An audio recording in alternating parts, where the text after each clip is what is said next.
बच्चों early in the morning. ठीक है, अब आपको बताते हैं, हमने जो है कल हिस्ट्री की क्लास दी थी एक इंपॉर्टेंट, उस हिस्ट्री के पूरे फैक्ट्स में कराऊंगा। ठीक है, वो हिस्ट्री की 3-4 घंटे की क्लास लेंगे एक दिन, जब छुट्टी होगी उस 3-4 घंटे में जितनी वो स्टोरी सुनाई थी उस सारी स्टोरी को हम कवर अप कर देंगे। मे बी वो सैटरडे को ले या किसी और दिन ले, वो पूरी की पूरी जो स्टोरी सुनाई है सारी कंप्लीट कर दूंगा। आज जो है बहुत महत्वपूर्ण, अगर अच्छा एग्जामिनर होगा तो इससे रिगार्डिंग क्वेश्चन जरूर पूछेगा। आज के जो हमारे टॉपिक होंगे किसान आंदोलन, जो आज तक जितने भी किसान आंदोलन हुए भाई हिस्ट्री में, किसान आंदोलन, जनजातीय आंदोलन व अन्य आंदोलन। देखो बच्चों, पढ़ने को तो इनको कितना ही पढ़वा लो, एक एक आंदोलन पे चाहे आप 1-1 घंटा पढ़ लो, परंतु हमने अपने पेपर और स्पीड के हिसाब से देखना है। पेपर और स्पीड के हिसाब से देखना है कि कितना हमें कवर अप करना है, कितना हमें कवर अप नहीं करना है। तो हमें जो है अपने उस सिस्टम के हिसाब से देखेंगे कि कितना कवर करना है। जैसे मैं बात करूं, पहले 5 मिनट तक स्टोरी सुना देता हूं, फिर 5 मिनट में समझ में आ जाएंगे ये।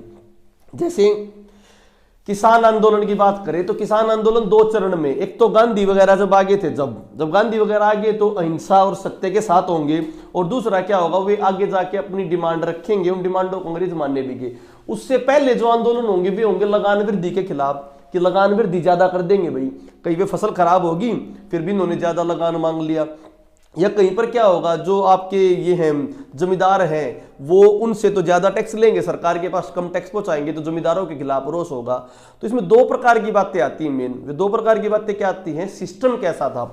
जैसे मैं बात करूं स्थायी बंदोबस्त, परमानेंट लैंड सेटलमेंट, जो 1793 में लॉर्ड कार्निवाल्स ने स्टार्ट किया था, लॉर्ड कार्निवाल्स ने, तो उसमें तो ये था बंगाल में, उड़ीसा में। इसमें क्या था, जमींदार जो है किसानों से कर लेता था। जमींदार जितना कर लेगा उसका 1/10 हिस्सा किसको मिल जाएगा, जमींदार को। तो जमींदार जो है अगर 200 क्विंटल लेगा तो उसे 20 क्विंटल मिल जाएंगे। जमींदार 400 क्विंटल के रूप में अनाज लेगा तो उसको 40 मिल जाएंगे। तो जमींदार क्या करता था, इसमें एक फिक्स, फिर कई जगह फिक्स कर दिया था भाई, तो हमें 30 दे दे, हमें 40 दे दे। तो जमींदार ज्यादा काम करवाता था किसानों से और उनका शोषण करता था। और उनके पास मान लो 300 क्विंटल की बात कह रहा कि 400 क्विंटल उगवाता था, 100 क्विंटल अपने पास रख लेता था और 300 में से 30 वहां से ले लेता था, तो 130 क्विंटल उसके पास हो जाता था। तो मैं बात करूं पश्चिम बंगाल में, उड़ीसा में, अगर ये विद्रोह होंगे तो जमींदारों के खिलाफ होंगे। किसी खिलाफ होंगे, जमींदारों के खिलाफ होंगे, क्योंकि वहां पर परमानेंट लैंड सेटलमेंट प्रणाली थी, परमानेंट लैंड सेटलमेंट। ठीक है, अब स्थायी बंदोबस्त। अब दूसरी जो प्रस्ताव थी वो थी रैयतवाड़ी, वो हेक्टर मुनरो ने स्टार्ट करी थी रैयतवाड़ी। रैयतवाड़ी जो थी ये महाराष्ट्र आंध्र प्रदेश के आसपास थी। इसमें जमींदार मालिक नहीं होते थे जमीन के डायरेक्ट मालिक जो होते थे वे होते थे किसान। इसकी अपनी प्रॉब्लम थी। इसमें किसानों के ऊपर 50% क्या लगा दिया करते, कर। अब फसल अच्छी हुई तो 50% देने में कोई प्रॉब्लम नहीं, फसल अच्छी नहीं हुई तो 50% देंगे कहां से, कर नगद भी लिया जाता था, कर फसल के रूप में भी लिया जाता था। तो जमींदार तो जो कर लेते थे वो फसल के रूप में लेते थे, परंतु सरकार जो कर लेती थी वो नगद लेती थी। तो वहां पर क्या हुआ, एक बार मान लो फसल नहीं हुई तो वो क्या करते, साहूकारों से पैसे लेते। साहूकार जो अमीर वर्ग के, वो पैसे ले लेते, उनकी जमीन गिरवी रख लेते, या फिर उनके ब्याज पे ब्याज चढ़ाए जाते। तो महाराष्ट्र वगैरह में जो होंगे वो किसके खिलाफ होंगे, चाहे सरकार के खिलाफ होंगे, लगान वृद्धि कम करो, या साहूकारों के खिलाफ होंगे। किसके खिलाफ, साहूकारों के। अब मैं बात करता हूं उत्तरी भारत में क्या था। उत्तरी भारत में थी माहलवाड़ी प्रथा। कौन सी प्रथा, मालवाड़ी प्रथा के अंतर्गत जेलदार बनाए जाया करते। अपने पंजाब में, हरियाणा में, यूपी के पोर्शन में जेलदार बनते थे। जेलदार क्या करते थे, गांव के नंबरदारों से कर एकत्रित करते थे और सरकार को देते थे। क्योंकि यहाँ के उत्पाती किसान थे तो इनको डायरेक्ट कंट्रोल करने की बजाय जेलदारों के थ्रू करते थे। अब जेलदार जो है कुछ उस कर का भाग अपने पास रख लेता था, कुछ उसको ले लेता था। पर बात क्या खास थी जेलदारी, क्योंकि जेलदार उन्हीं में से लोकल होता था, गांव में ही रहता था, जिले के अंदर एक होता था। तो वो जेलदार जो है किसानों के साथ अच्छा समन्वय बना के रखता था। तो यहाँ पर के कृषक आंदोलन इतने ज्यादा नहीं हुए हिस्ट्री में। कृषक आंदोलन जहां पर उनका शोषण ज्यादा होगा वहां होगा। उत्तरी भारत के किसान कभी से समृद्ध थे, तो कृषक आंदोलन उत्तरी भारत में ज्यादा नहीं हुआ। उत्तरी भारत में तो अभी हो रहा है, क्योंकि समृद्ध है इसलिए हो रहा है, हम समृद्ध हैं इसलिए हो रहा है। ठीक है भाई, हमारे यहाँ पर एमएसपी था इसलिए हो रहा है। ठीक है, तो इस किसान आंदोलन को सपोर्ट करता हूं और सभी ने किसान आंदोलन को सपोर्ट भी करना चाहिए। ठीक है। तो किसान आंदोलन अच्छा एग्जामिनर किसान आंदोलन से क्वेश्चन पूछ सकता है, इसलिए मैंने आपको बढ़ाया। तो 3 सिस्टम हो गए। रैयतवाड़ी कहां पर? महाराष्ट्र आंध्र प्रदेश में। वहां पर जमीन का मालिक कौन? किसान। उनको बोलते थे रैयत। क्या बोलते थे? रैयत। उनकी अपनी प्रॉब्लम थी, टैक्स 50% कर दिया करते, तो उनको जिस साल फसल अच्छी ना होती तो क्या करता भाई, साहूकार से पैसे मांग के देने पड़ते। दूसरा था permanent land settlement card, lord Cornwallis का बंगाल और उड़ीसा में। उनमें जमीन के मालिक जमींदार होते थे। जमींदार जो किसानों का शोषण करके फसल उगाते थे, 1/10 भाग अपने पास रखते थे और किसको दे देते थे? सरकार को दे देते थे। और अपने यहाँ थी मालवाड़ी। तो यहां पर जो पता है मैंने बताया, तो इस प्रकार की और इशू क्या होंगे भाई? कहीं पर नील की खेती कराओगे भाई, नील की खेती कंपलसरी करो, नील में फायदा पड़ेगा, नील में फायदा पड़ेगा। तो ठीक है, तो कहीं पर नील की पत्ती भाई नील की खेती कराने लग जाएंगे, तो उस वजह से आंदोलन हो जाएगा। फिर जब गांधी आएगा तब अलग आंदोलन होंगे वहां पे लगान वगैरह के। तो हम अब आंदोलन करते किसानों के। सबसे पहले जो आंदोलन नील विद्रोह, तो केवल इसको सुन लेना, फिर पीडीएफ भी आपको मिल जाएगी। और की पॉइंट लिखने जरूर है, पर की पॉइंट लिखने, डिटेल नहीं लिखनी। जैसे मैंने बोला नील विद्रोह, नील विद्रोह भाई सबसे पहले आंदोलन हुआ था नील विद्रोह लगभग 1859 में। 1859 में क्या हुआ? नील विद्रोह। ठीक है भाई, 1859 में नील विद्रोह भाई, इसके नेता कौन थे? 1859 में नील विद्रोह के नेता दिगंबर विश्वास और विष्णु विश्वास। तो नेता पता लग गया, दिगंबर विश्वास। क्यों हुआ वो समझ लो। ये था अंग्रेज जो थे, अंग्रेजों ने नील नई आविष्कार हुआ था, तो उनको कंपलसरी ये बोल दिया कि नील की खेती करो। अब यहाँ के कृषक नहीं चाहते थे नील की खेती करो, तो उन्होंने बोल दिया किसी खेती करो और हमें तुम कुछ परसेंटेज देंगे। तो बोले भाई परसेंटेज कितना डिसाइड करोगे? हमें तो पता नहीं। पर क्या था, सरकार ये एक संगठित आंदोलन हुआ और इस पे कुछ परसेंटेज डिसाइड करेगी कि इतना तो हमें नील की खेती में मिलेगा ही मिलेगा। परंतु स्टार्टिंग में नील की खेती करने के लिए क्या कर दिया था? उनको बाध्य कर दिया था। बाध्य नहीं करना पड़ा, उनकी मर्जी से हो गया। और मर्जी होने के बावजूद भी कितना परसेंट मिलेगा वो सरकार ने क्या कर दिया? डिसाइड कर दिया। तो नील विद्रोह कहां पर हुआ था? पश्चिम बंगाल में। ठीक है बच्चों, दूसरी इंपॉर्टेंट बात बता दूं, नीलबंधु इसके बारे में क्यों इंपॉर्टेंट है? क्योंकि उस समय के जो वो थे अपने हिस्टोरियन या समाजवादी दीनबंधु जी ने नील दर्पण नाटक लिखा था। कौन सा नाटक? नील दर्पण। दीनबंधु ने नील दर्पण नाटक लिख दिया भाई, नील दर्पण नाटक। हिंदू पैट्रियाइट उस समय एक समाचार पत्र आता था, हिंदू पैट्रियाइट उस समय एक समाचार पत्र आता था, हिंदू पैट्रियाइट। उसके संपादक हरिवंश मुखर्जी ने भी उस समय किसको दिखाया था? नील आंदोलन को, नील विद्रोह को। तो 2 पॉइंट इंपॉर्टेंट हो गए। नील विद्रोह का जिक्र किसने कराया भाई? दीनबंधु का नील दर्पण नाटक और नील विद्रोह संबंध थे। कौन इसके नेता थे, क्यों ये हुआ था नील की खेती के लिए। उसके बाद है पबना विद्रोह, ये भी पश्चिम बंगाल में बच्चों, पश्चिम बंगाल और बिहार वाले इलाके में होता है। ये किसकी खेती के लिए था? जूट की खेती, जूट पटसन की खेती के लिए। जूट पटसन की खेती के लिए कौन सा विद्रोह? पबना विद्रोह भाई। ये क्यों आया था? उसकी लगान में वृद्धि कर दी थी। किसमें वृद्धि कर दी? तो सिंपल पॉइंट लिखो, पबना विद्रोह पश्चिम बंगाल में जूट पटसन की खेती के लिए लगान में वृद्धि करने के लिए हुआ था। डिटेल नहीं पढ़ी, चाहे एक विद्रोह पे आप आधा घंटा पढ़ लो, परंतु हमने अपने एग्जाम के हिसाब से पढ़ना कि एग्जाम किस लेवल का पढ़ा। ठीक है, और इतने टाइप के क्वेश्चन आते हैं। इसके जो नेता थे वो थे ईशान चंद्र राय। कौन थे नेता पबना विद्रोह के? ईशान चंद्र राय। तो मैंने बता दिया, सीक्वेंस में पढ़ा रहा हूं। 1859 में तो अराउंड नील विद्रोह हुआ था, लगभग 60-65 के अराउंड आपका क्या हुआ था? 60-65-70 के अराउंड बोल लो, 70 के अराउंड क्या था? पबना विद्रोह। एग्जैक्ट डेट नहीं आएगी, एग्जैक्ट डेट आप याद भी नहीं कर सकते सबके, अपना अंदाजा लगा के करना है। 1859 में नील विद्रोह, 1870 के अराउंड आपका क्या होगा बच्चों? पबना विद्रोह। ठीक है, इसके बाद हम बात करते हैं दक्कन विद्रोह। अच्छा, इसके बारे में एक और बात आती है। इस पबना विद्रोह के बारे में किसने बात की थी? इंडियन एसोसिएशन मैंने बताई थी, कांग्रेस बनने से पहले इंडियन एसोसिएशन थी, यहां पर बड़ी संस्था, वो थी सुरेंद्रनाथ बनर्जी। कौन थे बच्चों? सुरेंद्रनाथ बनर्जी। उन्होंने, इंडियन एसोसिएशन के सुरेंद्रनाथ बनर्जी ने इस विद्रोह का क्या करा था? समर्थन कराया था। तो साथ के साथ हमारी पुस्तक भी हो रही है और संस्थाएं भी हो रही हैं भाई। पेपर में आ जा, नील दर्पण किसने लिखी? दीनबंधु ने। किसने लिखी नील दर्पण? दीनबंधु ने। हिंदू पैट्रियाइट के संपादक कौन थे? हरिवंश मुखर्जी। इन दोनों ने किसका समर्थन कराया? नील विद्रोह का। अब मैं बात करूं पबना विद्रोह। पबना विद्रोह का समर्थन किसने किया? इंडियन एसोसिएशन, जो कांग्रेस बनने से पहले क्या थी, एक संस्था थी, उसके किसने? सुरेंद्र नाथ बनर्जी ने। क्लियर टू यू बच्चों? दक्कन विद्रोह। दक्कन विद्रोह ये 1875 के अराउंड हुआ। दक्कन विद्रोह ये कहां पर हुआ? महाराष्ट्र में। तो महाराष्ट्र में हुआ तो किसके खिलाफ होगा? रैयत करेंगे। वहां पर कौन सी प्रथा थी? रैयतवाड़ी। रैयतवाड़ी प्रथा थी नहीं थी, तो किसके खिलाफ करेंगे? साहूकारों के खिलाफ। किसके खिलाफ? साहूकारों के खिलाफ। क्यों? क्योंकि रैयतवाड़ी में लगान ज्यादा हो जाएगा, साहूकारों से लोन लेंगे। साहूकारों से क्या लेंगे? लोन लेंगे, और लोन पूरा कंप्लीट जमा नहीं करा पाओगे। ठीक है बच्चों, तो लगान वृद्धि के लिए दक्कन विद्रोह महाराष्ट्र में। ठीक है, इसके बाद बहुत इंपॉर्टेंट आता मोपला विद्रोह। मोपला विद्रोह 2 बार हुए हैं। मोपला के बारे में समझो। पहली बात है, मोपला विद्रोह केरल में होता था। 2 बार विद्रोह हुए हैं। एक बार जो विद्रोह हुआ था बच्चों, वो तो लगभग 36 से 54 के बीच में हुआ था। ये 20-22 विद्रोह हुए थे। क्या था? मोपला जो थे ये मुसलमान थे। कौन से मुसलमान थे? गरीब और अशिक्षित मुसलमान थे, और छोटे किसान थे। इनके पास ज्यादा जमीन नहीं थी, छोटे किसान थे। तो वहां के जो बड़े बड़े लंबूदरी ब्राह्मण थे, लंबूदरी ब्राह्मण कहां पर?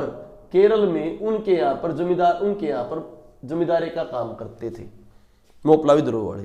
तो वो हिंदू जमींदार इनको क्या करते थे? बुरी तरह से शोषण करते थे मोपला में।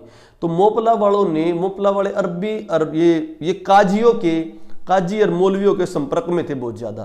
काजी और मौलवियों के संपर्क में जब बहुत ज्यादा थे ये, तो इनको, मोपला वालों को काजी मौलवियों ने कह दिया तुम लड़ो, हिंदुओं से मत डरो। अगर तुम लड़ोगे तुम सीधा ऐदिया कहलाओगे। क्या कहलाओगे? ऐदिया। डायरेक्ट कहा जाओगे स्वर्ग में, डायरेक्ट जो जन्नत नसीब होगी। तो मतलब ये आंदोलन किसानों वाला था, परंतु इसने धार्मिक रूप अपना लिया था। ऐदिया क्या कहलाओगे? कहां जाओगे? डायरेक्ट स्वर्ग में जाओगे। मोपला विद्रोह। और इनको, मोपला वालों को, मुसलमानों को क्या कहते थे? थंगल जाति है। पेपर में आ जाए, थंगल जाति है मुसलमान। वैसे ही पूछ सकता है, थंगल जाति कहां पर है भाई? केरल में है। किन की जाति है? मुसलमानों की। ठीक है बच्चों, थंगल जाति कहां पर है? केरल में। किन की है? मुसलमानों की। फिर क्या बात है इस मोपला के बारे में? दूसरी इंपॉर्टेंट बात, ये तो उस टाइम पर हो गया थंगल कहलाओगे, ऐदिया थंगल जाति के लोग कहलाते थे। और कहां चले जाएंगे भाई? सीधे सीधे ऐदिया, डायरेक्ट जन्नत नसीब होगी मरोगे तो हिंदू जमींदारों के खिलाफ ये शस्त्र विद्रोह भी हो गया था मोपला वाला। प्रॉब्लम कब आई? 1920 के बाद। जब 1920 में देश में ऐसे योग आंदोलन चल रहा था, उस समय 1921 में सेकंड मोपला विद्रोह हुआ। और ये जो मोपला के किसान थे, इन्होंने देश में भाई, क्योंकि हिंदू जमींदार किनके साथ होंगे? अंग्रेजों के साथ। तो इनने ऐसे योग आंदोलन का समर्थन किया, और एकदम से ऐसे योग आंदोलन जब छोड़ दिया तो ये मुसलमान और छिड़ गए और हिंदुओं के साथ काफी लड़ाई होने लगी। तो जो उस समय के ऐसे योग आंदोलन के नेता थे और खिलाफत आंदोलन के थे, शौकत अली, मौलाना अब्दुल कलाम आजाद, मौलाना ठीक है, अब्दुल आजाद बोल रहा हूं, ठीक है, और भाई आपके क्या नाम है, महात्मा गांधी। इन सभी ने किसका सपोर्ट करा था? मोपला विद्रोह का। 2 तरह क्वेश्चन बोल सकते हो। ऐसे योग आंदोलन के जो नेता थे उनने भी किसका सपोर्ट करा था? मोपला का। तो बाद में इनके सहयोग से वहां पर इनको जो इनका शोषण होना कम हो गया, और इनको जमीनें भी अलॉट हुई, और इनके ऊपर टैक्स भी क्या लगाए गए? कम लगाए गए। तो मोपला विद्रोह बहुत इंपॉर्टेंट। 2 तरीके क्वेश्चन आओगे। मोपला विद्रोह कहां पर था? क्योंकि पर्टिकुलर नेता ना था, मौलवी काजी के इफेक्ट में थे। ऐसे योग आंदोलन में किस विद्रोह ने सपोर्ट किया? मोपला ने। और ऐसे योग आंदोलन के नेताओं ने किनको सपोर्ट करा? मोपला को। क्लियर भाई? एक और आंदोलन था फड़के आंदोलन। फड़के आंदोलन, ये फड़के आंदोलन भी महाराष्ट्र में था। इसके जो लीडर थे वासुदेव बलवंत फड़के थे। वासुदेव बलवंत फड़के क्या थे भाई? ये एक धार्मिक गुरु थे। इस धार्मिक गुरु ने किसानों का एक संगठन बनाया। क्या बनाया? किसानों का एक संगठन बनाया। डकैत, लूटमार सब कुछ करने लगे, ताकि किसानों का घर परिवार चल सके। क्योंकि साहूकारों से जमीन, साहूकार इनके बहुत ज्यादा पैसे लेते थे, तो किसानों को उग्र रूप धारण करवा दिया था वासुदेव बलवंत फड़के ने, किसान नेता ने। ठीक है, तो फिर ये क्या था भाई, बाद में इसको जेल भी होगी थी, रंगून वंगून भी भेज दिया था किसको, वासुदेव बलवंत फड़के। तो डायरेक्ट क्वेश्चन आ सकता है, वासुदेव बलवंत फड़के क्या है भाई, किसान नेता हुए हैं, कहाँ के हुए हैं, महाराष्ट्र के हुए। ठीक है, ये आंदोलन थे गांधी आने से पहले। अब आंदोलनों की बात करें जो गांधी आने के बाद होंगे, तो केवल नाम याद रखना है उनका, वो कहाँ से हुए वो याद रखना है। एक बार आप इसमें वीडियो में सुन लोगे, एक बार जब आपके पीडीएफ मिलेगी उसमें देख लोगे, उससे तुम्हारे क्वेश्चन क्या हो जाएंगे बच्चों, सोल्व हो जाएंगे।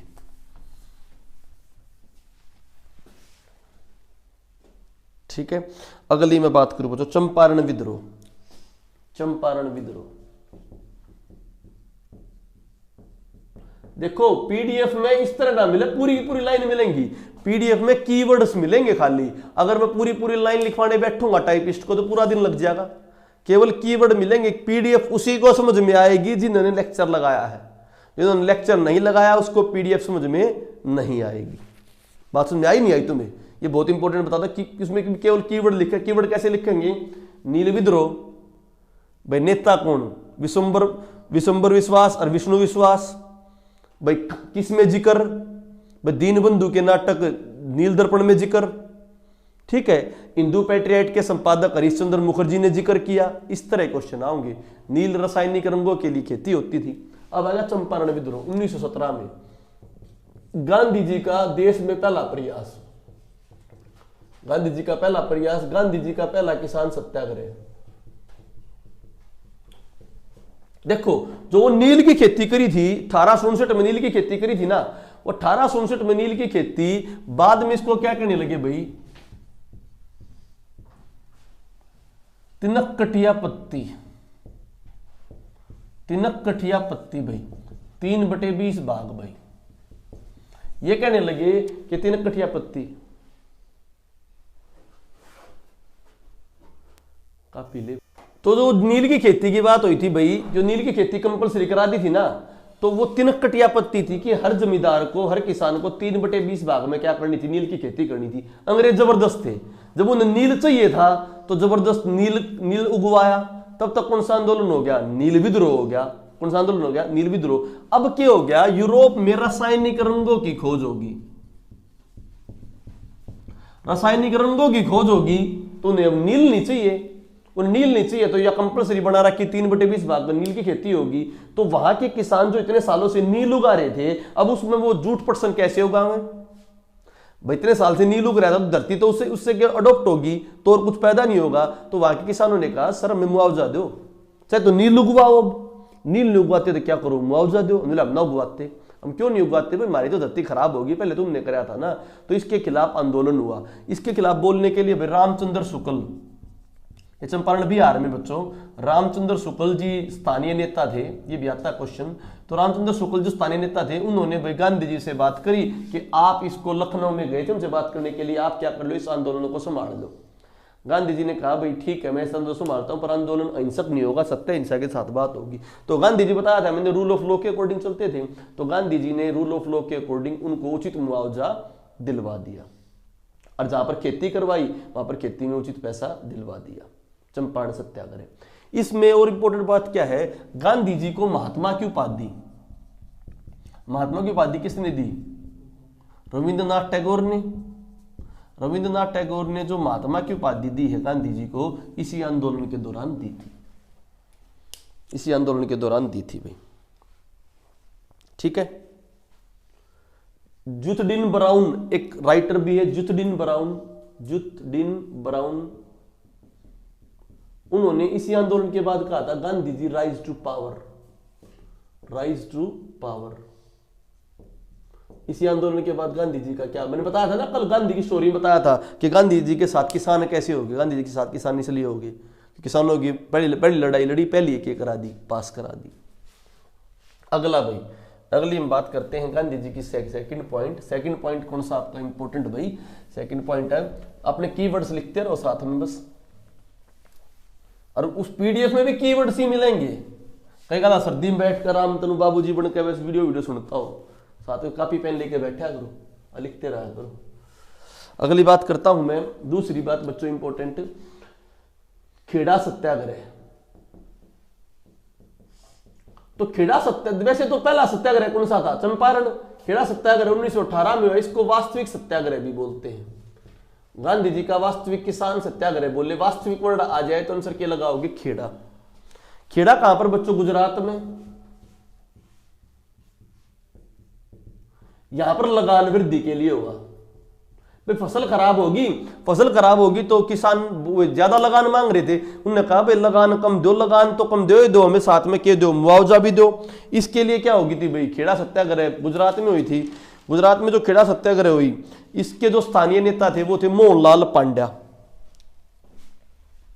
उसमें स्थानीय नेता कौन था भाई? रामचंद्र शुक्ल। किसमें रामचंद्र शुक्ल था? चंपारण में। किसमें? चंपारण में। इसमें कौन है? मोहनलाल पांड्या। ठीक है भाई, किसानों की उचित मांगे मानी गई, उस साल का जो लगान है वो माफ किया गया, और भाई आगे से भी फसल खराब के समय मुआवजा देने का प्रावधान आने लगा।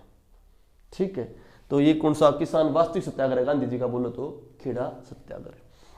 अगली बात करो भाई,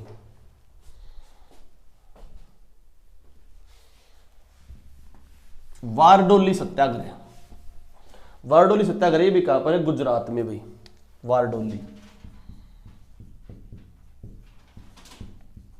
वारडोली सत्याग्रह गुजरात 1928। यहां पर क्या था? यहां पर एक अलग ही सिस्टम था। यहां पर जो किसान जो थे वो किसान नहीं थे, वो जनजातीय, मतलब जो वनों में रहते थे वे थे, वनों में रहने वाले किसान थे। उनको कपिल राज की उपाधि दी जाती थी, कपिल राज।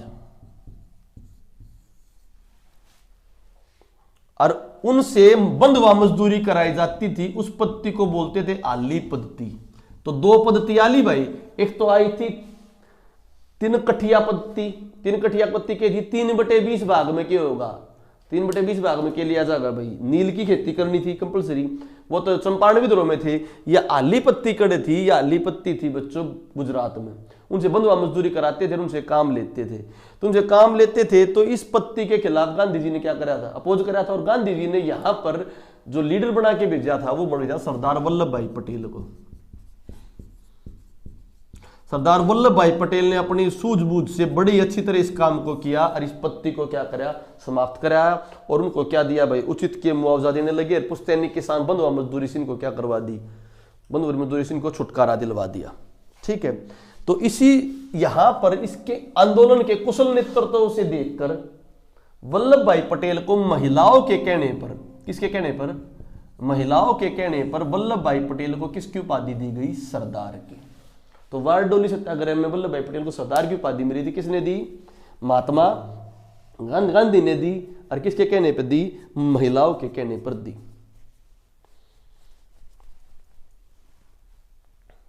ठीक है, अब 1940 के अराउंड हुआ तेभागा आंदोलन। तेभागा आंदोलन, तेभागा आंदोलन भाई, ये भी आंध्र प्रदेश वगैरह की साइड में हुआ था। इसमें क्या था? किसानों ने यह कह दिया हमें तो उपज का 1/3 भाग दो। फसल तुम कराओ पर 1/3 भाग कौन लेगा उपज का? किसान लेंगे। तो 1/1 भाग मांगने का आंदोलन, उपज का हिस्सा मांगने का किसने करा? किसान ने। भाई जमीन किसी की भी हो, अगर मैं उगा रहा हूं तो मन ने तो दो ही दो, मैं उगा रहा हूं तो मन तो दे दो। ठीक है, तेभागा आंदोलन। लास्ट में हुआ था बच्चों तेलंगाना आंदोलन 1946 से 51। तो स्वतंत्रता के दौरान कौन सा आंदोलन किसानों का चला? तेलंगाना आंदोलन। कहां पर? आंध्र प्रदेश में। क्योंकि तेलंगाना आंध्र प्रदेश में आज तो क्या बन गया? तेलंगाना अलग बन चुका है बच्चों। अच्छा, तेभागा आंदोलन के वो थे नेता कंपाराम, कंपाराम और भवन सिंह।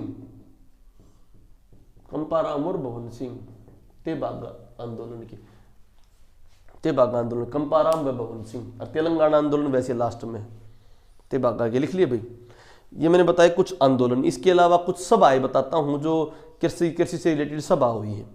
सबसे पहले कृषि से रिलेटेड सभा हुई है अवध किसान सभा।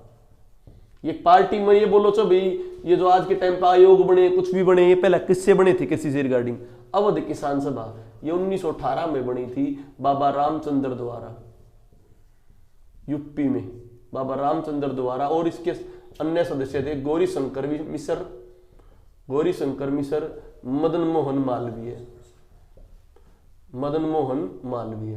तो सबसे पहले किसानों के लिए की बनी अवध किसान सभा बाबा रामचंद्र द्वारा 1918 में। गौरी शंकर मिश्र और मदन मोहन मालवीय इसके अन्य सदस्य थे।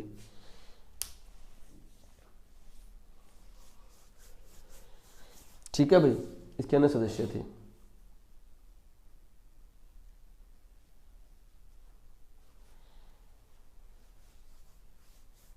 ठीक है, तो यहां पर प्रतापगढ़, उसमें प्रतापगढ़ यूपी में बड़ा आंदोलन चलाया था उससे रिगार्डिंग, जब ये अवध किसान सभा चली थी। इसी आंदोलन के दौरान एक का आंदोलन और चला था, किसानों का एक का आंदोलन। ये हर जगह फैला था, लगभग उत्तरी भारत में हर जगह फैला था। इस एक का आंदोलन का जो ये 1920 के अराउंड था, 1920 के अराउंड। ठीक है, एक का आंदोलन में क्या था, इसका नेता था मदारी पासी। मदारी पासी, एक का आंदोलन, मदारी पासी, एक का आंदोलन। इन्हें कहा था कि गांधी जी ने कह दिया, गांधी जी भी ये बंदर हैं भाई, ये सारे के ये अंग्रेज, और गांधी जी डंडी लेकर उनके पीछे लग रहे, तो हम सारे भी इकट्ठे हो जावा और इन अंग्रेजों को यहां से बाहर खदेड़ दे। एक का आंदोलन। ठीक है, क्लियर भाई। इसके अलावा जो हमारे यहाँ पे मेन जो बनी है अपनी किसानों की, वो बनी है बच्चों लखनऊ में बनी थी अखिल भारतीय किसान सभा। अखिल भारतीय किसान सभा कहाँ बनी है, लखनऊ में। 11 अप्रैल 1936, 11 अप्रैल 1936 को अखिल भारतीय किसान सभा, 11 अप्रैल 1936 अखिल भारतीय किसान सभा, अखिल भारतीय किसान सभा 11 अप्रैल 1936 को कहाँ बनी भाई, लखनऊ में बनी। अध्यक्ष थे स्वामी सहजानंद सरस्वती, स्वामी सहजानंद सरस्वती, और सेक्रेटरी थे एनसी रंगा, सेक्रेटरी थे एनसी रंगा। तो प्रॉपर वे में किसानों की सभा जो अखिल भारतीय किसान सभा 11 अप्रैल 1936 लखनऊ। ठीक है बच्चों, ये मैंने क्या पढ़ा दिया, किसान आंदोलन। क्लियर हो गया भाई किसान आंदोलन। ठीक है, अब हम देखते हैं कुछ जन आंदोलन। अब जन आंदोलन की 2 मिनट स्टोरी सुनाता हूं, फिर जन आंदोलन करेंगे।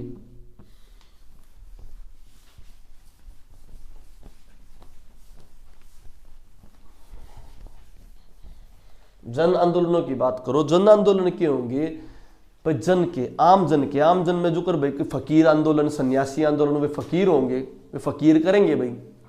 फकीर क्या होंगे, जैसे अब ये बहुत इंपॉर्टेंट है, कल वो राम सिंह जी संत जी थे, उन्होंने क्या करा, वो फकीर थे, उन्होंने इतने आहत हो चुके थे किससे, किसान आंदोलन से, कि सरकार मान नहीं रही, उन्होंने गोली मार कर क्या कर ली, आत्मदाह कर ली। तो शहीद हुए हैं क्योंकि उनकी मन की पीड़ा बाहर आई है।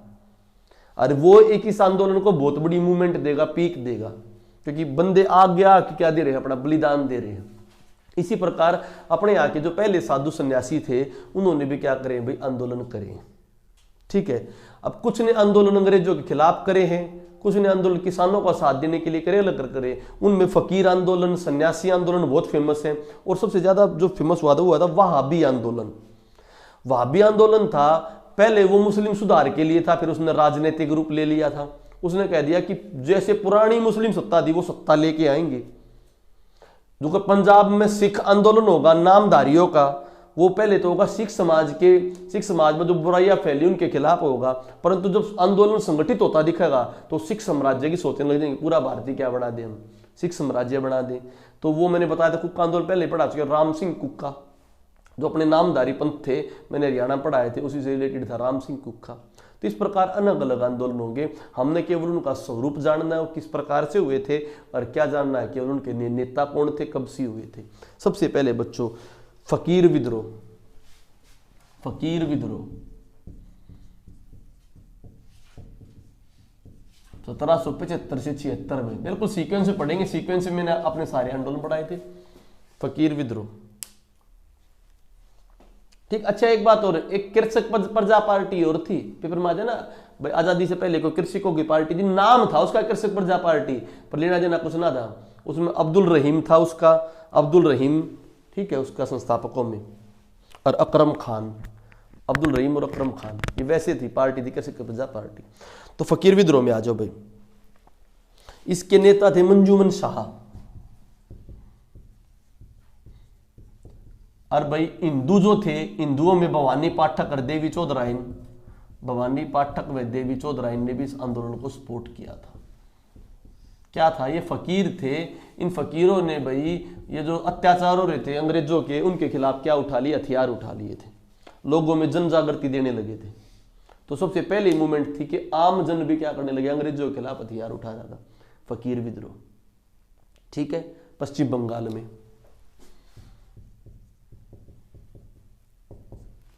ठीक है भाई। फिर अन्य आंदोलन इन्हीं से करके, तो मुसलमान थे अपने यहाँ के जो नागा हिंदू थे, ये भी पश्चिम बंगाल बिहार के जो नागा हिंदू थे उन्होंने भी हथियार उठा लिए भाई। पश्चिम बंगाल के और बिहार के नागा हिंदू जो सन्यासी बनते थे उन्होंने भी क्या उठा लिया भाई, हथियार उठा लिया। और ये लगभग इसी के साथ हुआ था, 70-80 के दौरान ही हुआ था, दोनों आंदोलन इकट्ठे हुए थे। तो मुसलमानों के तो फकीर विद्रोह और यहाँ के कौन से बच्चों, सन्यासी विद्रोह, इन्होंने भी अंग्रेजों के खिलाफ क्या उठा लिए थे, हथियार उठवा लिए थे। ये सन्यासी आंदोलन बड़ा उग्र हो गया था, क्योंकि नागा ना, हिंदू नागा, इसका जिक्र बंकिम चंद्र चटर्जी ने, ये क्वेश्चन इंपोर्टेंट होते हैं, बंकिम चंद्र चटर्जी ने अपनी पुस्तक आनंद मठ में, जिसमें क्या ले रखा है, अपना राष्ट्रीय गीत ले रखा है। क्या ले रखा है अपना, कौन सा राष्ट्रीय गीत अपना, वंदे मातरम। कौन सा राष्ट्रीय गान, कौन सा अपना, जनगण मन, ये राष्ट्रीय गीत है, वो राष्ट्रीय गान है। राष्ट्रीय गीत वंदे मातरम किससे ले रखा है, आनंद मठ पुस्तक से। कौन सी पुस्तक से, आनंद मठ। लिखी किसने, बंकिम चंद्र चटर्जी। तो आनंद मठ पुस्तक में जिसमें अपना राष्ट्रीय गीत लिया गया वंदे मातरम, उसने भी सन्यासी विद्रोह का क्या कर रखा है, जिक्र कर रखा है। क्लियर भाई। फिर एक हुआ था पागलपंथी विद्रोह।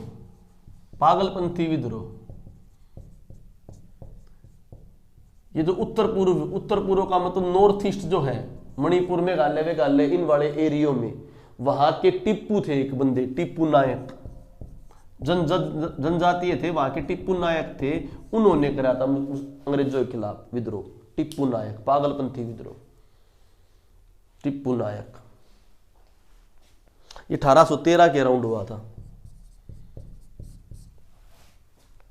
तो बस सीक्वेंस का ध्यान रखो, फकीर भी तो 70-80 के दौरान, उसी दौरान ये सन्यासी, फिर उसी के थोड़े साल पीछे क्या हो गया, पागलपंथी। ठीक है। फिर आ गया इंपॉर्टेंट आंदोलन वहाबी। ये बहुत इंपॉर्टेंट, इससे क्वेश्चन आने के चांस कई बार आ चुकी है। पहली बात तो ये आंदोलन को थोड़े साल ना चला, 1820 से लेकर 1870 में। कहने का मतलब जिस समय 1857 की क्रांति हुई थी उस समय भी आंदोलन था, और कहते हैं ये आंदोलन ना 1857 की क्रांति से भी ज्यादा संगठित था। संगठित कोई चीज जब होगी जब उसमें रिलीजन की एंट्री हो जाएगी। किसकी एंट्री हो जाएगी, रिलीजन की। जैसे ये किस तरह से था भाई, यहां पर इसके संस्थापक थे अब्दुल वहाब। तब इसका आंदोलन का नाम क्या पड़ा, वहाबी आंदोलन।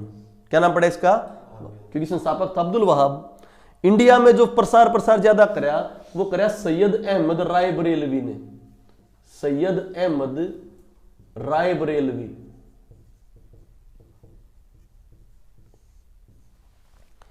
ये फैल के आया था तो अफगानिस्तान, पाकिस्तान इनसे आया था। इसका मुख्यालय पेशावर पाकिस्तान में था, परंतु फिर ये सैयद अहमद राय बरेलवी के इसमें यहां पर पटना इसका मुख्यालय बन गया था। तो पहले तो कहां से चला था, पेशावर से चला था, बाद में इसका मुख्यालय क्या बन गया था, पटना। इतना संगठित था, कहते हैं ये आंदोलन इतना संगठित था कि अंग्रेजों को इस मजबूर कर दिया था 1857 की क्रांति से ज्यादा इसके ऊपर फोकस करने के लिए। स्टार्टिंग में ये मुस्लिम में सुधारों के लिए था, परंतु बाद में इसमें जन चेतना पैदा कर दी, कह दिया मुस्लिमों का पुराना युग लेकर आएंगे। जिहाद का नारा भी दिया गया कि ये काफिर है, ये अंग्रेज इनको मार गिराओ। तो सारे मुसलमान इकट्ठे हो गए थे, अच्छा फंड आने लगा था कि उस समय मुस्लिम रियासतें ज्यादा होती थी, वो सैनिक आने लगे थे, तो इसको काबू करना बहुत मुश्किल हो गया था। कौन सी आंदोलन को, वहाबी आंदोलन को। कई बार आपने प्रश्न भी देखा होगा वहाबी आंदोलन से रिगार्डिंग। तो पहले धार्मिक से कौन सा स्वरूप बन गया इसका, राजनीतिक। ठीक है बच्चों। इसी प्रकार का आंदोलन एक और था, कुक्का आंदोलन। ये तो वहाबी आंदोलन तो मुस्लिमों में धर्म सुधार के लिए था, फिर इसने कौन सा रूप ले लिया था, राजनीतिक रूप ले लिया था। इसी प्रकार का आंदोलन कौन सा था आपका, सेम प्रकार का आंदोलन था आपका कुक्का।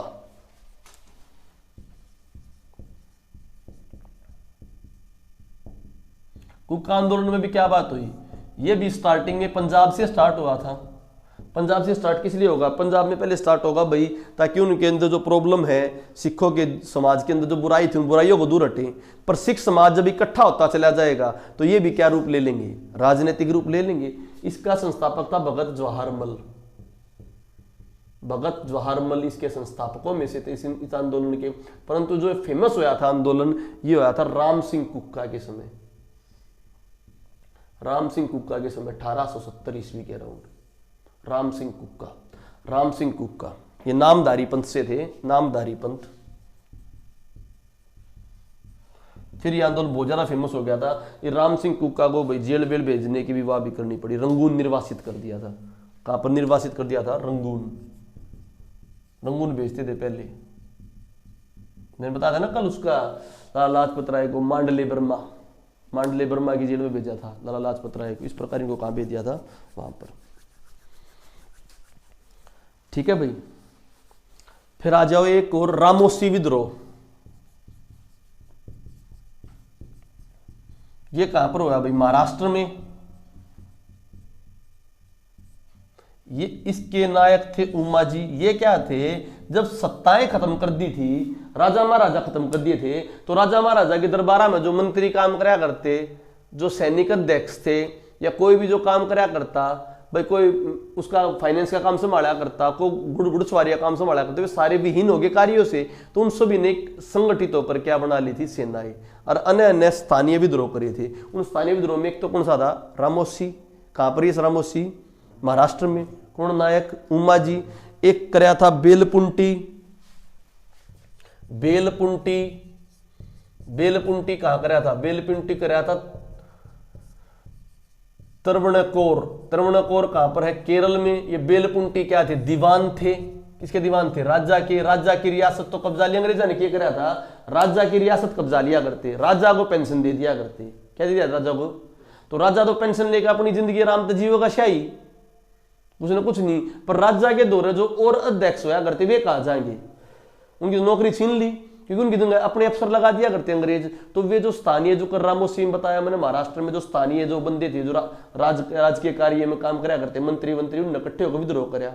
उनका नेता कौन बना, उमा जी, महाराष्ट्र में। इसी प्रकार बेलपुंटी दीवान था, वो दीवान के पद से हटा दिया था। तो दीवान और उसके सैनिकों ने क्या कराया, विद्रोह कराया। फिर वे इकट्ठे हो जाया करते, उनके ऊपर अटैक कराया करते। ठीक है, बेलपुंटी विद्रोह, ये आप आराम तो लगा लो 1900 के अराउंड बस। ठीक है, एग्जैक्ट डेट इनकी आने की बिल्कुल चांस कम है। ठीक है, क्लियर भाई। जो मैं ये बता रहा हूं कि केवल नाम आओगे कहां से विद्रोह था, डेट उसकी आओगी बच्चों ज्यादातर कि जो आंदोलन बहुत ज्यादा फेमस हुआ हो, जो वहाबी आंदोलन या पहला हो, सन्यासी आंदोलन, ऐसे डेट हमारे पास काफी ज्यादा हो जाएंगी। अनु आओगे तो आप कर भी नहीं सकते, आप अंदाजा लगा कर सोल्व कर सकते हो क्वेश्चन को। ठीक है, अगली हम बात करते हैं भाई, तो किटूर चिनेमा, ये वो भी आज तक क्वेश्चन कि किटूर है कहां पर है, ये चीजें। किटूर चिनेमा ये कर्नाटक में भाई, किटूर चिनेमा विद्रोह कहां पर, कर्नाटक में। ये डायरेक्ट वैसे भी क्वेश्चन जाते, बेलपुंटी, किटूर चिनेमा। ठीक है, किटूर चिनेमा कर्नाटक में। ठीक है, ये हमारे क्या होगी भाई, अन्य जन आंदोलन। ठीक है, अब मेरे बच गए जनजातीय आंदोलन, जो ट्राइब्स करेंगी। तो वही 2 मिनट पहले उनके बारे में बताएंगे, ट्राइब्स क्या होती थी, किस प्रकार ये कार्य करते थे, किस प्रकार इनमें प्रॉब्लम आओगी। भाई ट्राइब्स की बात करें तो ट्राइब्स में अलग अलग सिस्टम होंगे भाई।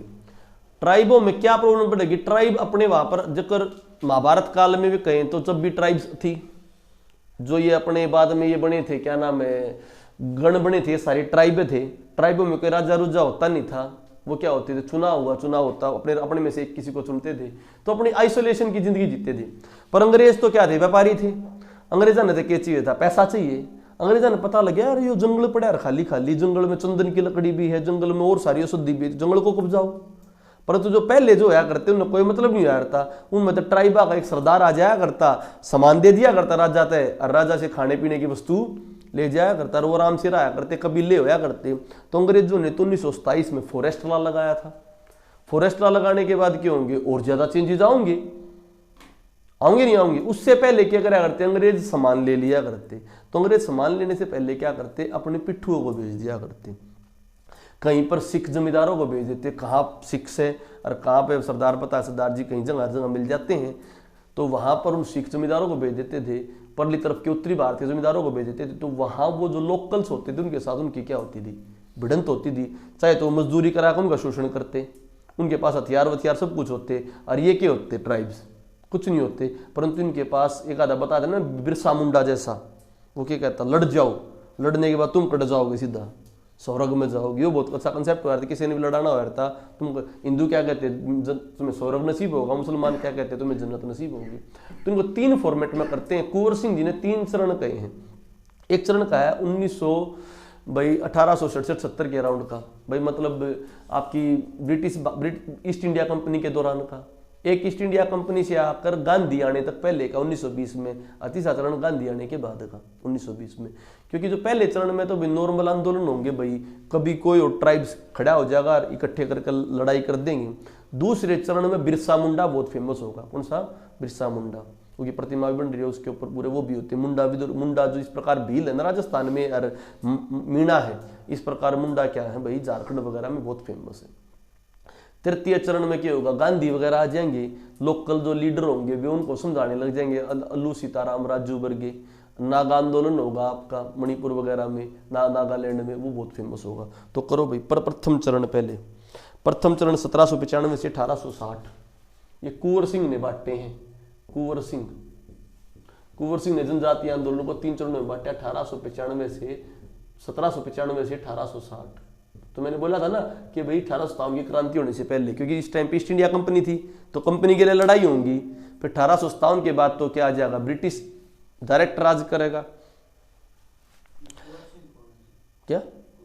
कुंवर सिंह एक हिस्टोरियन है, ठीक है। पहाड़िया विद्रोह, ये राजमहल की पहाड़ियों में होगा, झारखंड के आसपास भाई। राजमहल की पहाड़ियों में कहां पर होगा? झारखंड के आसपास। इस विद्रोह को अंग्रेजों ने दामनी कोल की संज्ञा दी थी। दामनी कोल की लड़ाई लड़ी थी, और इनको दबाने के लिए भाई बहुत हमें मेहनत करनी पड़ी। दामनी कोल, ठीक है। 1857-56 के राउंड हुआ था बच्चे, 1857-56 के राउंड पहाड़िया विद्रोह, ठीक है। पहाड़िया विद्रोह, वैसे पहाड़िया विद्रोह राजमहल की पहाड़ी में इतना क्वेश्चन आता है, यानी हुआ था पहाड़िया विद्रोह। कौन सा विद्रोह था? जनजातीय विद्रोह था, जनजातीय। एक इंपॉर्टेंट था खोंड जनजाति बहुत ज्यादा पाई जाती है भारत में भी। खोंड जनजाति तमिलनाडु में भी पाई जाती है, खोंड जनजाति झारखंड में भी पाई जाएगी। तो खोंड जनजाति बहुत फेमस थी। तो खोंड जनजातियों के अधिकारों की अवहेलना करी थी किन्होंने? अंग्रेजों ने। तो पूरी खोंड जनजाति इकट्ठी हो गई थी। खोंड जनजाति का जो आंदोलनकारी था वो था चक्कर बेसाई। इसका लीडर भी पूछ लेता है, चक्कर बेसाई।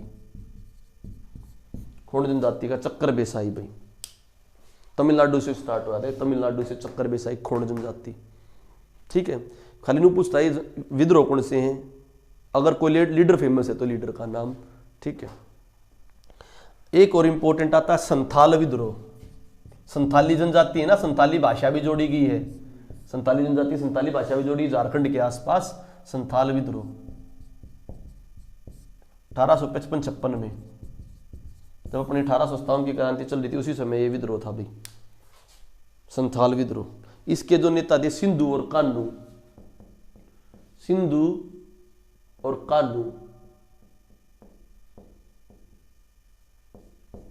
ये विद्रोह बहुत जबरदस्त था, इन्होंने बहुत ज्यादा टक्कर दी थी। इस विद्रोह को शांत करने के लिए अंग्रेजों ने मार्शल लॉ लगाना पड़ा था। क्या लगाना पड़ा था? Martial law. जमींदारों के खिलाफ था भाई, ये किसी खिलाफ था? जमींदारों के खिलाफ। सिख और मैंने बताया उत्तरी भारत के जमींदार आगे थे, और उनके जो मेन जो पता कपड़ वो है, जब धर्मा होगा ना, जब भयंकर काम होगा, ये उनकी धार्मिक भावनाओं को ठेस पहुंचाने लगे, उनके जो वन के रिसोर्स थे उनको कब्जाने लगे जमींदार। तो यहाँ के सिंधु और कान्हू लोकल नेताओं ने, संथाली थे वे, उन्होंने क्या करा? जमींदारों के खिलाफ क्या कर दिया? विद्रोह कर दिया। जमींदारा का सपोर्ट कौन करेगा? अंग्रेज करेंगे। तो जमींदारों के खिलाफ था ये, मार्शल लॉ तक लगाना पड़ा था। कर दो भाई रब इसको, ठीक है। ये थे पहले चरण के विद्रोह। दूसरे चरण के विद्रोह करो। दूसरे चरण के विद्रोह में भील विद्रोह, 1913 में भील विद्रोह। 1913 में कौन सा विद्रोह भाई? भील विद्रोह।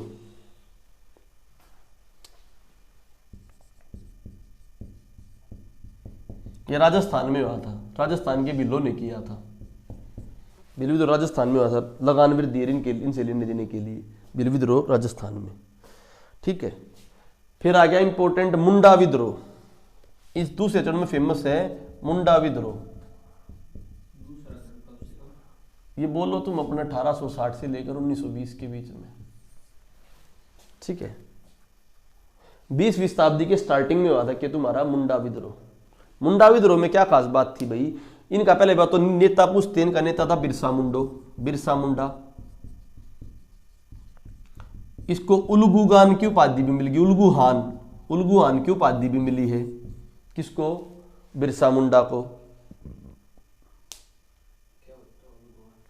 वहां का लोकल उपाधि भाई, स्थानीय राजा।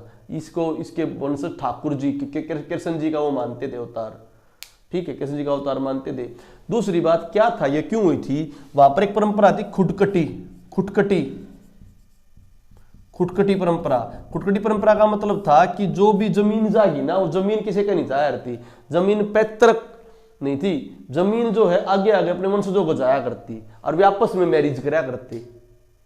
अंग्रेजों ने आके खुटकटी प्रथा क्या कर दी? बंद कर दी। जमीन का खरीदना बेचना चालू कर दिया, ये खरीदी बेची नहीं जाया करती। तो खुटकटी जो प्रथा थी, उनके प्रथा के अंदर इंटरफेयर कर लिया। तो यहां पर बिरसा वाले जो है, बिरसा मुंडा ने लोग संगठित करे, कह दिया पीले वस्त्र पहनो और पीले वस्त्र पहन करके लड़ जाओ, सीधे सौर तुम मरोगे नहीं, अमर हो जाओगे, ठीक है। तो इस प्रकार यह खुटकटी प्रथा के खिलाफ हुआ था, ठीक है। खुटकटी प्रथा में किसने इंटरफेयर करा था? अंग्रेजा ने। जमीन की खरीद फरोख्त, मान लिया एक आधा ट्राइब्स में भी हो है, वो एक आधा एजेंट बना दिया, तो की जमीन बेचवा दे, इसकी ले दे। तो उनके पैतृक जो उनका रिलीजन था, उनके ऊपर क्या कराया? कुठारघात कराया। तो बहुत इंपॉर्टेंट विद्रोह हुआ। कौन सा? ये भील विद्रोह। बात समझ आई नहीं आई? अब बात करता हूं मैं तृतीय चरण के विद्रोह। तृतीय चरण के विद्रोह में है रंपा विद्रोह। रंपा अब 1920 में गांधी जी एंट्री आ जाएंगे। ये ऐसे योग आंदोलन के दौरान हुआ था रंपा विद्रोह। 1920 में रंपा विद्रोह ऐसे योग आंदोलन के दौरान, तृतीय चरण, आंध्र प्रदेश में। इसके लीडर थे अलूरी सीताराम राजू। तो पेपर में 2 तरह क्वेश्चन है, किस प्रकार का विद्रोह? मैंने तुम्हें अलग अलग बता दिए ना। वो बोलोगे कृषक विद्रोह, तो कृषक वे अन्य जन आंदोलन बोलोगे। क्या बोलोगे? जन आंदोलन। और ये क्या है? जनजातीय आंदोलन। ये क्या है? क्योंकि ट्राइब्स करे ना ये। तो रंपा ट्राइब्स थी कहां पर? आंध्र प्रदेश में। किसने कराया? अलूरी सीताराम राजू ने। ऐसे योग आंदोलन में खूब इन्होंने बढ़ चढ़ के भाग लिया था। जनता को यह बताया था कि तुम है ना मूल रूप से अब अलग ट्राइब नहीं रह सकते, तुम्हें क्या करना पड़ेगा? आम जनता के साथ आना पड़ेगा। और जिस टाइम पर हमारा देश आजाद होगा, तुम्हारे लिए अलग से क्या बनेगा? सिस्टम बनेगा। जैसे संविधान में आज प्रोविजन दे रखी, किसके लिए? एसटी के लिए, शेड्यूल्ड ट्राइब्स के लिए दे रखे है ना, वो सिस्टम था बच्चों। एक हुआ था ताना भगत आंदोलन।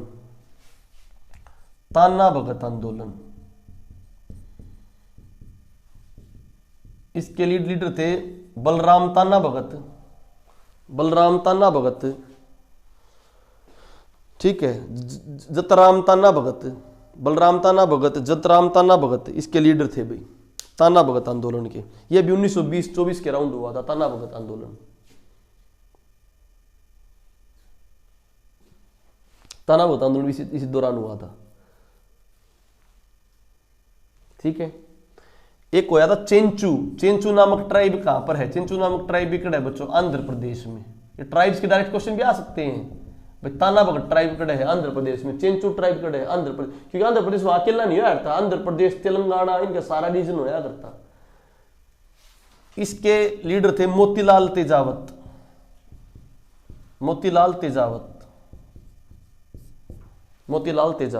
अब आ गया इंपोर्टेंट लास्ट विद्रोह, नागा विद्रोह। इंपोर्टेंट नागा विद्रोह, ये नागालैंड में हुआ था। इसके जो लीडर थे रोंगमई जोदनांग,